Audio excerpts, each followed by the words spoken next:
Well, on our side of it, I will tell you, I remember a volunteer sent me the Facebook post that you guys had done, and she said, I'm sure you know about this, but maybe you don't. I want to make sure you do.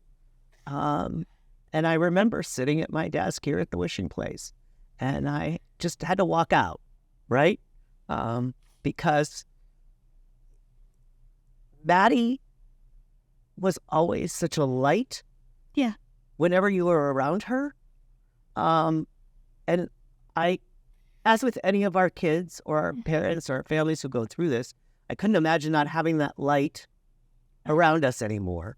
And certainly felt for all of you and wanted to reach out and did. But I still remember her from planning the room with Jimmy.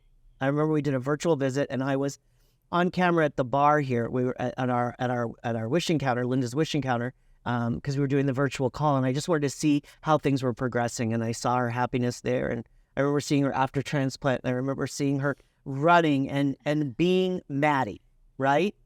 Being perfectly Maddie. And so, for me anyway, I can't imagine there's healing in remembering Maddie that way. Yeah. Because I wasn't in that room with you guys, I can't imagine. So after that, you guys decide to build your own new house, right? Uh-huh. So the new house actually was decided just after for Maddie, but just after the transplant. Oh, So her room actually got transplanted into there. Now, granted, the only thing that changed from Jimmy's room in the whole design, what they all put together, Maddie and everybody, the only thing that changed was I chopped the bunk bed down because Maddie's like, I really don't want to climb up there every night. Before, it's fun, it's a new thing and right? up and down, but she's like, can we make this lower? So, and everything else stayed. Yeah. Her new room, like her closet was all the bookshelves that Jimmy did and the dresser, all of that. Like her closet was her library. The cubicles were down here. And I remember, so she makes these bracelets and all of her stuff was in there. And she grabbed me. She goes, hey, I need something to be able to put the rest of these in. And she's got these itty bitty letters. And I was like, they come in a container. She goes, I know, but I want that cubicle from my other room to be my spot for my stuff. I'm like, all right, let's do it. But everything from the room got transplanted. The art, the books, the bookshelves, the lights. The lights. The many lights. I'm going to have a conversation with Jimmy about those lights. The lights, yes. Yeah. But after Maddie's passing, and because I can't even fathom it, I'm not going to pretend to imagine it, you guys did something as a family that really got to me. Yeah. And so if you could talk about it, because I can't. So why don't you? A little bit of Maddie history on why this came about. So Maddie's a little morbid. Her full-on dream in the end, what she wanted to do was to own a library or a bookstore, however it works out. But a library, she specifically said, I want to own a library and I want you and Mom to die in it. And I'm going to keep your ashes there and you get to haunt the library. I love that. So you'll always be with me. Yeah. That's how this next part. Yeah. And this next part's really all of you because I was only there for mechanics. In 2020, I started woodworking as a hobby. And so I built shelves and nightstands. Wine racks. And wine racks. A clock. Dining room table. Yes, but so that's all in the new. So, yeah. And then when I needed to figure out something, because I didn't want to keep Maddie's bedroom as like a shrine necessarily and just be in that room. So I decided that we have this loft and the wall is about 16 feet with a window in the middle of it and about 8 feet high. and I built a bookcase. And it holds all the books that we have in the entire house, including lots of Maddie's paintings. It holds all of Maddie's stuffies, all of Maddie's books. We even have a shelf for her favorite shoes. The light up shoes? Oh, yeah. She has light up shoes that she loves.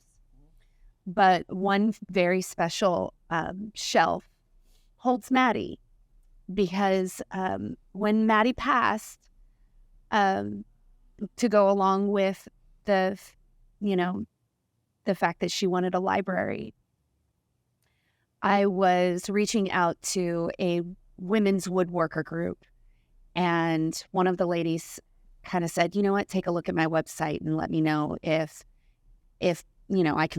I have a vessel that I can make for you.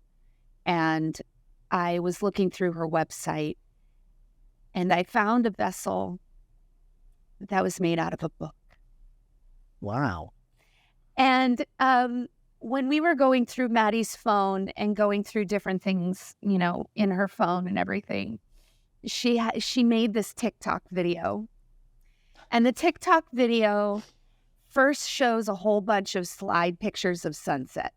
And it says, when I die, don't look for me in the sunset. And then it flips to a bunch of pictures of libraries, and it says, look for me in the books.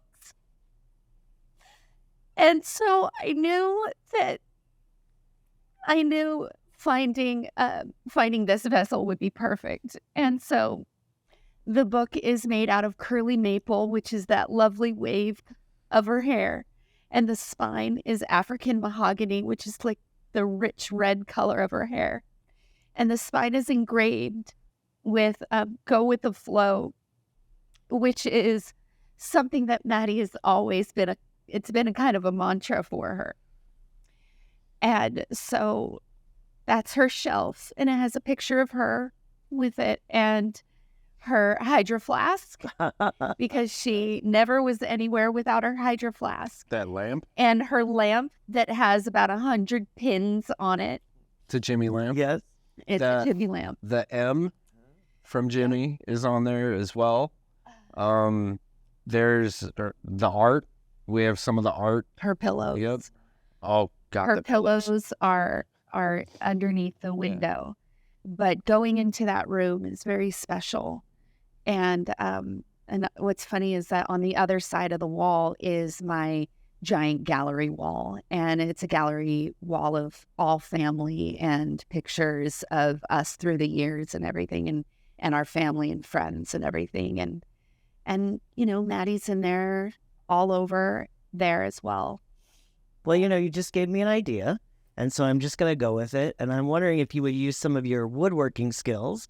When our kids come here to the discovery room and discover their wishes, we have all these books to sort of help them imagine what their wishes might be or could be. Mm-hmm. And I would love a bookcase that says Maddie's library on it that we could have in the wishing place, so that I could go see Maddie every day and the books that meant so much to her. If you guys would be willing to do that for us. It would be my pleasure. It would be my pleasure, for sure.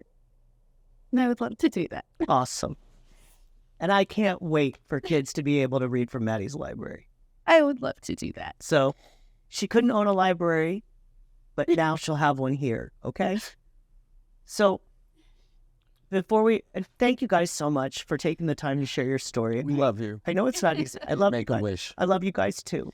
But for other wish families that are just discovering that their child's eligible for a wish, or are going through it right now but don't know, should we accept a wish? Shouldn't we? Is this the right time? Isn't this the right time? What advice can you give other wish parents? Now is the right time. Don't wait. Don't ever wait. Don't ever wait. Get those memories. Do it now. Well, on behalf of all of us at Make-A-Wish Southern Nevada, and certainly me, I love you guys. We don't do what we do lightly, right? We like to dream big. We like to go with the flow, as Maddie said. But we're a little persnickety about certain things, like the details of that room and the 6 billion lights that were in it.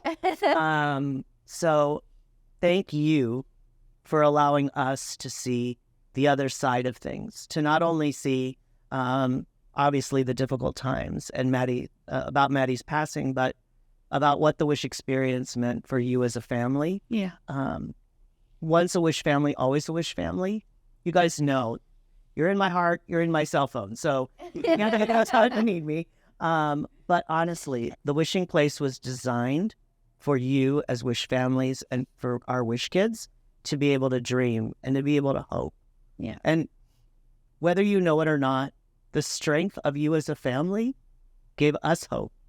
It allowed us to still believe that Maddie would get through this. You know? Yeah. Every step of the way, I was like, it's just a setback. It's just a setback. It's just a flesh wound. It's just a setback. And it didn't turn out that way. But it doesn't negate anything that came before it or anything that came after it. So on behalf of all of us, thank you. And just know we can't wait to have a celebration here and unveil Maddie's library here at the Wishing Place. I love you guys. Or me too. Thank you.